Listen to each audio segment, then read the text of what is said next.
ഒരുപാട് ആൾക്കാർ അവർ നല്ല രീതിയിൽ ഹാർഡ് വർക്ക് ചെയ്യുന്നുണ്ട്. പക്ഷെ അവരുടെ ഹാർഡ് വർക്കിനനുസരിച്ചിട്ട് അവർക്കൊരു റിസൾട്ട് കിട്ടുന്നില്ല. അപ്പോൾ അവർ സ്വയം ചോദിക്കുന്ന ഒരു ചോദ്യമാണ്, ഞാൻ എന്തുകൊണ്ട് പരാജയപ്പെടുന്നു?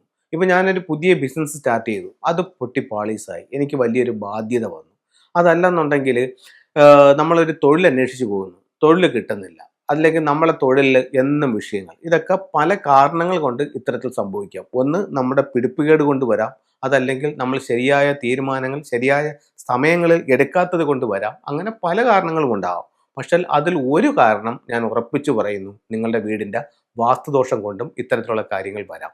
അപ്പോൾ ഒരു വീടിനെ സംബന്ധിച്ചിടത്തോളം ഓരോ ദിക്കുകളും ആ വീട്ടിൽ ഓരോ സൗഭാഗ്യത്തെയാണ് നമുക്ക് തരുന്നത്.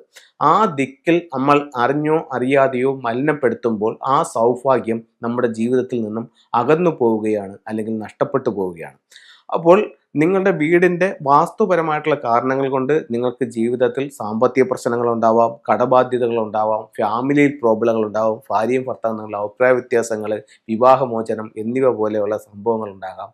അതേപോലെ തന്നെ ആരോഗ്യ പ്രശ്നങ്ങളും വാസ്തു പ്രശ്നം മൂലവും ഉണ്ടാകാം. അപ്പോൾ ഇത്തരത്തിലുള്ള കാര്യങ്ങൾ എന്ത് തന്നെ ആയാലും അത് നമുക്ക് കറക്റ്റ് ചെയ്യുകയാണെന്നുണ്ടെങ്കിൽ നമുക്ക് മുന്നോട്ട് പോകാനായിട്ട് സാധിക്കുന്നതാണ്. എല്ലാ ആരോഗ്യ പ്രശ്നവും വാസ്തു കറക്റ്റ് ചെയ്തുകൊണ്ട് മാറും എന്നുള്ളതല്ല ഞാൻ പറയുന്നത്. വാസ്തു ദോഷങ്ങൾ മൂലവും ആരോഗ്യ പ്രശ്നങ്ങൾ ഉണ്ടാകാം എന്നുള്ളതാണ് ഞാൻ പറയുന്നത്. ഞാൻ പറഞ്ഞല്ലോ, പല കാരണങ്ങൾ ഉണ്ടാവാം, പക്ഷെ അതിലൊരു കാരണം വാസ്തുദോഷമാണ്. അപ്പം നമ്മളെ കൊണ്ട് പരിഹരിക്കാൻ പറ്റുന്നതായിട്ടുള്ള കാര്യങ്ങളുണ്ടെങ്കിൽ നമ്മൾ ഉറപ്പായിട്ടും അത് ചെയ്യുക. കാരണം അത്രയെങ്കിലും ആശ്വാസം നമ്മുടെ ജീവിതത്തിൽ ഉണ്ടാവുമല്ലോ. അപ്പോൾ നമുക്ക് ചെയ്യേണ്ട ഒരു കാര്യം എന്ന് പറഞ്ഞു കഴിഞ്ഞാൽ, ആദ്യം നമ്മളുടെ വീടൊന്ന് കൺസൾട്ട് ചെയ്യുക. എല്ലാവരും വിളിച്ച് വീട് കൺസൾട്ട് ചെയ്യണമെന്നല്ല ഞാൻ പറയുന്നത്. നിങ്ങളുടെ ജീവിതം സുഗമമായും സന്തോഷമായിട്ട് പോവുകയാണെന്നുണ്ടെങ്കിൽ ഓക്കെ, ഓൾറെഡി നിങ്ങൾ ഓക്കെയാണ്, നിങ്ങൾ വസ്തുവിനെ വിളിക്കണമെന്നില്ല. അതേസമയം നിങ്ങൾ ഇത്തരത്തിൽ പഠിച്ച പണി 18 നോക്കിയിട്ടും നിങ്ങൾക്കൊരു അഭിവൃദ്ധി കാണുന്നില്ല എന്നുണ്ടെങ്കിൽ ഉറപ്പായിട്ടും നിങ്ങൾ ഒന്ന് കൺസൾട്ട് ചെയ്യുന്നത് ഏറ്റവും നല്ലതായിരിക്കും. നമ്മളുടെ വീട് പണി കഴിപ്പിച്ച കാലഘട്ടം, വീടിൻ്റെ ഓരോ ദിക്കിലും വരുന്ന നക്ഷത്രങ്ങൾ, ഇതൊക്കെ നമ്മളെ ഉറപ്പായിട്ടും സ്വാധീനിക്കുന്നുണ്ട്. അതോടൊപ്പം തന്നെ നമ്മൾ ആനുവൽ സ്റ്റാർ, അതായത് വീട് പണി കഴിപ്പിച്ച അന്ന് മുതൽ വീടിൻ്റെ ഓരോ ദിക്കിലും 2 നമ്പറുകൾ വീതം വരും. ഇതിനെ ഫ്ലൈങ് സ്റ്റാർ നമ്പർ എന്ന് പറയുന്നത്. ആ നമ്പറാണ് വീടിൻ്റെ കാതലായിട്ടുള്ള നമ്പറുകൾ. അത് കൃത്യമായിട്ടും അതാത് സ്ഥലങ്ങൾ നിങ്ങളെ ആ ഒരു സ്റ്റാറിൻ്റെ സ്വഭാവത്തോടു കൂടി നിങ്ങളെ സ്വാധീനിക്കും. അതിനോടൊപ്പം വർഷാവർഷം ഇപ്പം നിങ്ങൾ ഒരു വീട് നിങ്ങളുടെ എൻട്രൻസിൽ നിൽക്കുന്ന നല്ലൊരു സ്റ്റാറാണ്, കുഴപ്പമൊന്നുമില്ല. പക്ഷേ 9 വർഷത്തിൽ ഒരിക്കൽ വരുന്ന 5 നിങ്ങളുടെ വാതിലിൽ വന്നിട്ടുണ്ടെങ്കിൽ ഈ ഒരു വർഷം നിങ്ങൾക്ക് കുറച്ച് നഷ്ടങ്ങൾക്ക് സാധ്യത ഉള്ളൊരു വർഷമാണ്. ഇപ്പോൾ പലരും പറയുമല്ലോ, എനിക്ക് കഴിഞ്ഞ വർഷം വളരെ ഗുണപ്രദമായിട്ടുള്ളൊരു വർഷമായിരുന്നു, അല്ലെങ്കിൽ ചിലർ പറയും കഴിഞ്ഞൊരു വർഷം എനിക്ക് ഭയങ്കര പ്രശ്നമായിരുന്നു, എനിക്ക് മൊത്തം അസുഖമായിരുന്നു, അല്ലെങ്കിൽ മൊത്തം നഷ്ടമായിരുന്നു, അല്ലെങ്കിൽ എൻ്റെ പൈസ വേറൊരാൾ അടിച്ചുകൊണ്ട് പോയി, അല്ലെങ്കിൽ മോഷ്ടിച്ചുകൊണ്ട് പോയി. ഇങ്ങനെ പലതരത്തിലും പല ആൾക്കാരും പല ബുദ്ധിമുട്ടുകളും പറയുന്നുണ്ട്. ഇത് ഈ വരുന്ന ആനുവൽ സ്റ്റാറുമായിട്ട് ബേസ് ചെയ്തും നിങ്ങളുടെ ജീവിതത്തിൽ വരാം.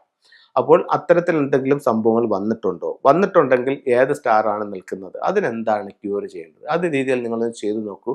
ഈ പ്രശ്നങ്ങളിൽ നിന്നും അതിജീവിക്കാനായിട്ട് നിങ്ങൾക്ക് സാധിക്കുന്നതാണ്. വീട് വാസ്തു പ്രകാരം കറക്റ്റ് ആണോ, അതിനോടൊപ്പം തന്നെ ഫെങ്ഷുയി പ്രകാരം എൻ്റെ വീടിൻ്റെ ഓരോ ദിക്കിലും വന്നിരിക്കുന്ന നക്ഷത്രങ്ങൾ എനിക്ക് ഗുണകരമാണോ, അതോ ഏതെങ്കിലും നക്ഷത്രം എന്നെ ദോഷകരമായി ബാധിക്കുന്നുണ്ടോ, ആ ദോഷകരമായി ബാധിക്കുന്ന നക്ഷത്രം എൻ്റെ വീടിൻ്റെ വാതിലിലുണ്ടോ, അല്ലെങ്കിൽ എൻ്റെ ബെഡ്റൂമിലുണ്ടോ, ഇത്തരം കാര്യങ്ങൾ നിങ്ങളൊന്ന് മനസ്സിലാക്കുക.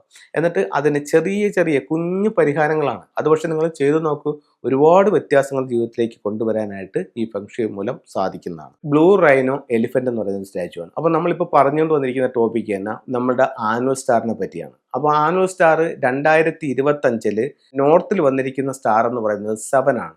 അപ്പോൾ നോർത്തിൽ എൻട്രൻസ് ഉള്ളവർക്ക് അത് ഒരു പറ്റിപ്പിൻ്റെ, അല്ലെങ്കിൽ നിങ്ങളെ നിന്ന് സമ്പത്ത് മോഷ്ടിച്ചുകൊണ്ട് പോകാനുള്ള ഒക്കെ ഒരു വർഷമാണ് ഇത്. എല്ലാവരും അങ്ങനെ സംഭവിക്കുമെന്നല്ല പറയുന്നത്. അപ്പോൾ നിങ്ങൾക്കൊരു മുൻകരുതൽ എടുക്കാം.